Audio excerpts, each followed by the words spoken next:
السلام عليكم ورحمة الله وبركاته. أعوذ بالله من الشيطان الرجيم. بسم الله الرحمن الرحيم والصلاة والسلام على رسولنا محمد سيد الأمم والآخرين. مدد يا رسول مدد يا سادات مدد يا مشايخ مدد استور وعلى شاء الله فاز شيخ محمد غالي وأبو الإنسان مدد بركاتنا الصحبة والخير في الجمعية.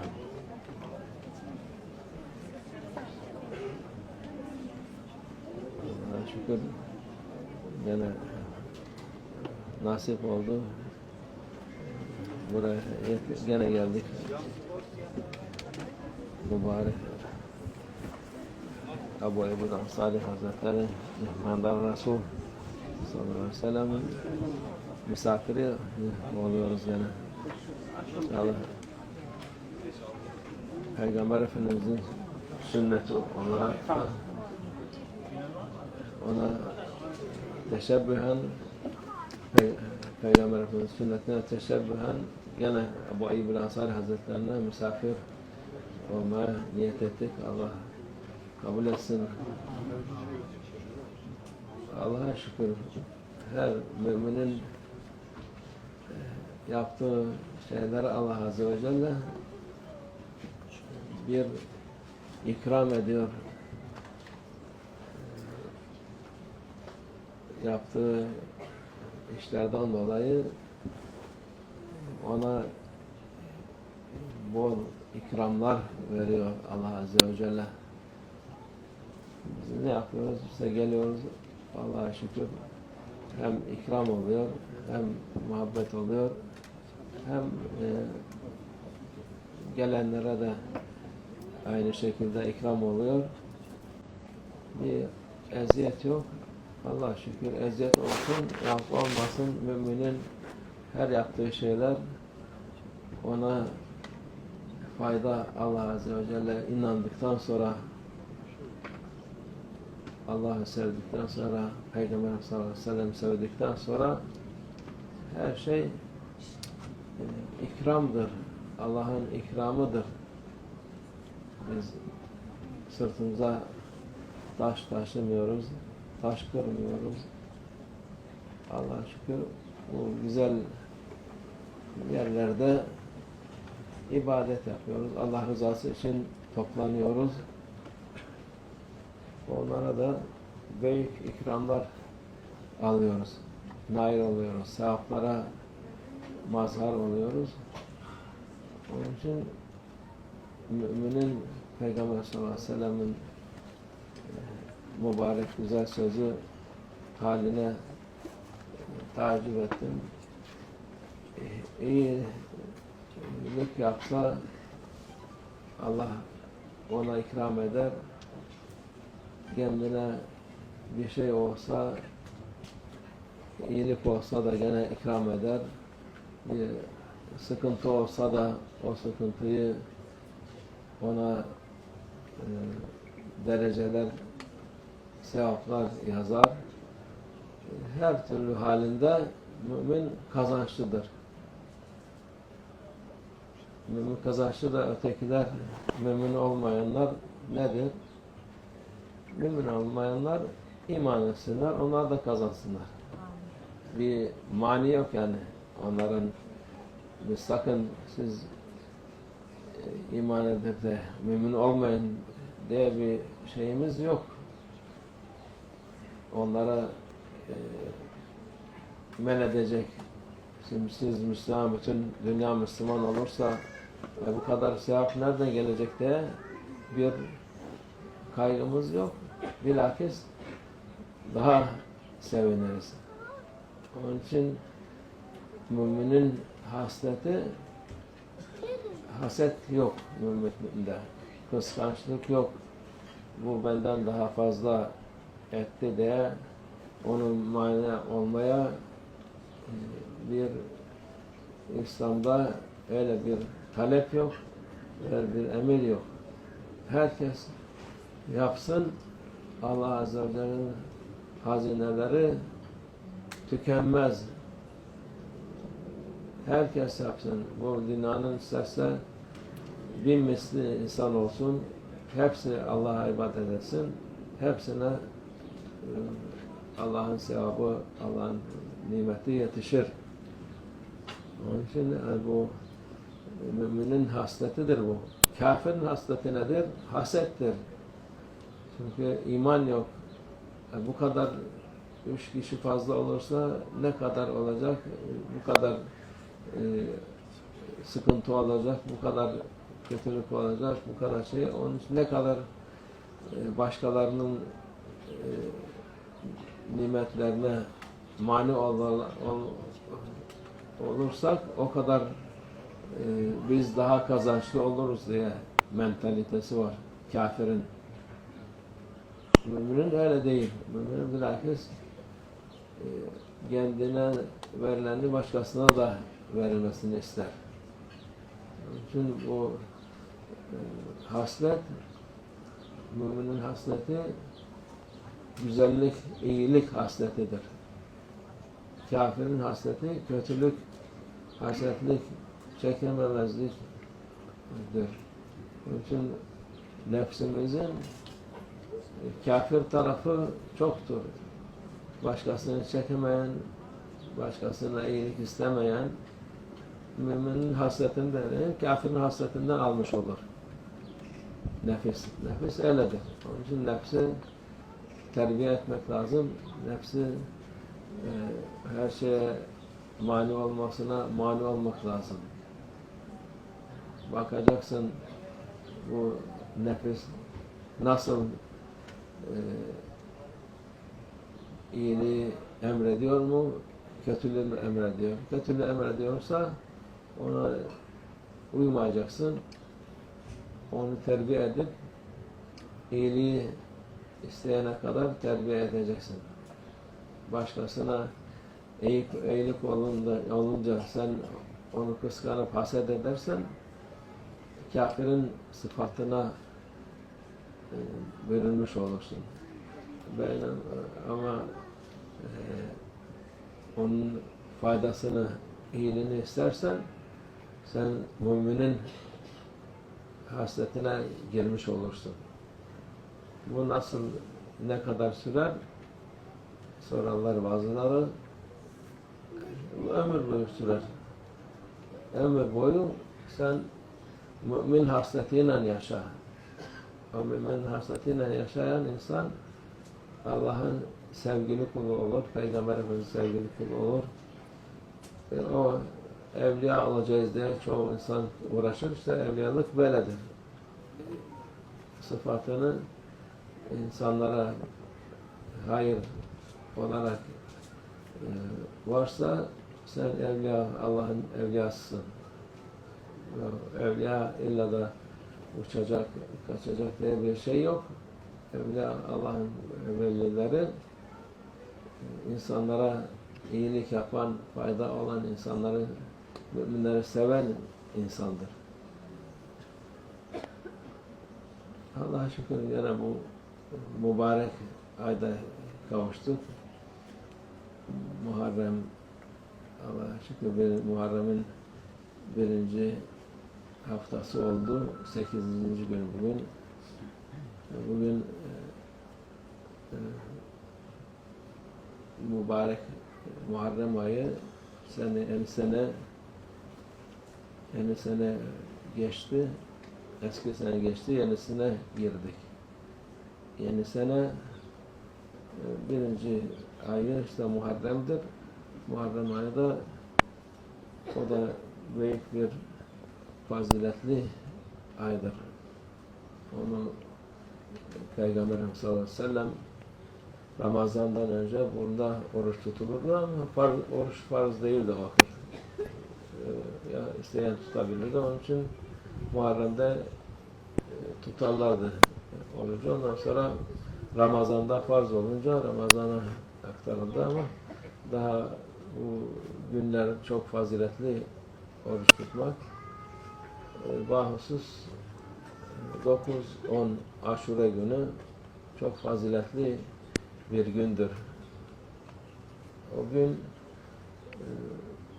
çok hadiseler olmuş. Yani peygamberler mertebelerine yükselmiş, kurtuluşa gelmişler. O çok hadiseler var. Peygamberlerin Musa Aleyhisselam'ın deniz yarılıp karşıya geçmesi, Eyüp Aleyhisselam'ın iyileşmesi, İbrahim Aleyhisselam'ın ateşten kurtulması. Yani bu çok hadiseler var. Aşura günü Nuh Aleyhisselam'ın da tufandan kurtulup yere gemilesi, yere enmesi gene aynı şekilde. Yani bunun gibi yüzlerce, binlerce hadise var. Aşura günü olmuş. Onlar onun için mübarek bir gündür Aşura günü. Aşura günü daha fazla sevap için dediğimiz gibi bu 9, 10 yahut 10, 11 tutulur. Bunları tutan diyor Peygamber sallallahu aleyhi ve sellem geçen seneki sene geçmiş olan senenin günahları affolur. Yani bütün senenin günahları affolur. Allah'a şükür gene insan bilerek bilmeyerek unuttuğu şeyler, tövbe istiğfar edecek şeyler çoktur. Onun toptan bugün affolmuş olur. O gün mübarek gün dediğimiz gibi oranın insan gusül abdesti alırsa bütün sene sıhhatle yaşar. Gözüne sürme sürerse bütün sene gözü ağrımaz. Ondan sonra eve rızık, erzak alıp da o sene bereketli geçer. Yani o gün dikkat edin, onda o şeylerde istifade edin. Maddi olarak da manevi olarak. Maddi olarak işte bu dediklerimiz mühimdir. Manevi olarak da çok büyük faydalara, sevaplara nail olursunuz. O günde gene 4 rekat namaz var. Her rekatta 11 ihlas. Ondan sonra bittikten sonra duası var. 70 tane hasbunallah ve ni'mel vakil. O duada hem duasını yaparsın hem normal duada kabul olur inşallah. Allah mübarek eylesin. Tabi o gün de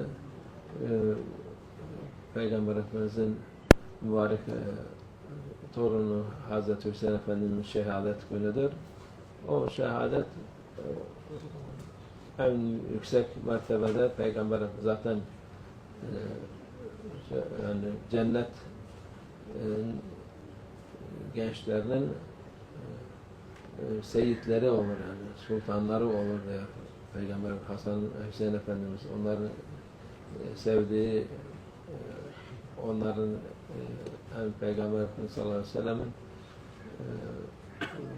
mübarek sevdikleri onun sülalesi onlardan yürümüş günümüze kadar kıyamete kadar gider. Onların hadiseleri şeytanın da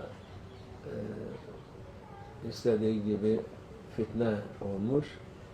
O fitne de kıyamete kadar kıyametlerden Mehdi Aleyhisselam'a kadar sürüp gider.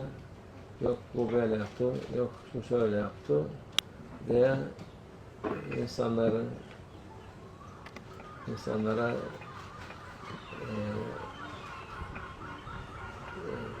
fitne yapıp insanları birbirine düşman yapıp İslam alemini birbirine düşürdü. O fitne Peygamber Efendimiz sallallahu aleyhi ve sellem biliyordu. Onun için fitneye düşmeyin diye tembih etmiş Peygamberimiz sallallahu aleyhi ve sellem. Peygamber sallallahu aleyhi ve sellem diyor en hayırlı zaman benim zamanım diyor Peygamber sallallahu aleyhi ve sellem. Yani dünyada gelmiş geçmiş en hayırlı zaman Adem Aleyhisselam'dan beri Peygamberimiz sallallahu aleyhi ve sellem'in ve halifelerinin 4 halife Hazreti Ebu Bekir, Ömer, Osman, Ali Hazretlerinin zamanıdır. O en hayırlı zaman budur diyor. Bu zaman yani Peygamber sonra da 30 sene onlar, ondan sonraki gelen zamandır diyor. Ondan sonra zaman kaç gene 100 sene, o 100 seneden sonra bir 100 sene daha bunlar en hayırlı zamandır diyor. Şimdi o zamanları insanlar bilerek, bilmeyerek işte kötülüyorlar. Şöyle oldu, böyle oldu diye Şeyh Efendi Hazretleri hiç o şeyleri tartışmayın diyor. Sizin işiniz değil, sizin vazifeniz değil o mevzuları konuşmak. O mevzular zaten 1000 sene, 1400 sene önce olmuş mevzular seninle alakadar eder. Peygamber sallallahu aleyhi ve sellem ondan sonra söylemesi diyor, şehidin acısı nedir? Şehit olmanın acısı nedir yani? Şehit olmanın acısı bir iğne batırmak kadarmış. Peygamber sallallahu aleyhi ve sellemin mübarek sözüdür. Yani Hazreti Hüseyin şehit olduğu vakit şey yapmadı ki yani Allah Azze ve Celle onu ikramla Peygamber sallallahu aleyhi ve sellem karşılayıp en yüksek makamlara yetişti. Şimdi bu olduktan sonra sen ne için günaha geliyorsun, ne için millete eziyet verip fitne yapıyorsun, düşmanlık yapıyorsun. Bugün güzel bir gündür. Şehadet günü güzel değil diyen yok. İslam'da herkes şehit mertebesine, şehit olan diye dua eder. Onun için o şehitlik kötü bir şey değildir. Şehit o olmuş, öyle böyle onun iman eden insan onun meselesini Ahkamül Hakimin Allah Azze ve Celle huzurunda Peygamber Efendimiz sallallahu aleyhi ve sellem huzurunda mahkemesi görülecek, onların hükmü verilecek. Sen burada sen neyin hükmünü versen kendi en ufak bir şeyin hükmünü veremezsin. Kalkıp da bu işlere kalkışıp hem günaha geliyorsun hem başkasını da günaha sokuyorsun. Onun için bu meseleler fitnedir. Aşure günü fitne yapmayın, gıybet yapmayın, buhtan yapmayın, başkasının sözüyle günaha girmeyin. Allah muhafaza etsin. İslam birliktir diyor Peygamber. İhsan, birbirinize yardımcı olun, birbirinize düşmanlık yapmayın diyor. Onun için İslam'ın emri nedir? İslam'ın emri işte yapılan şeylerdir.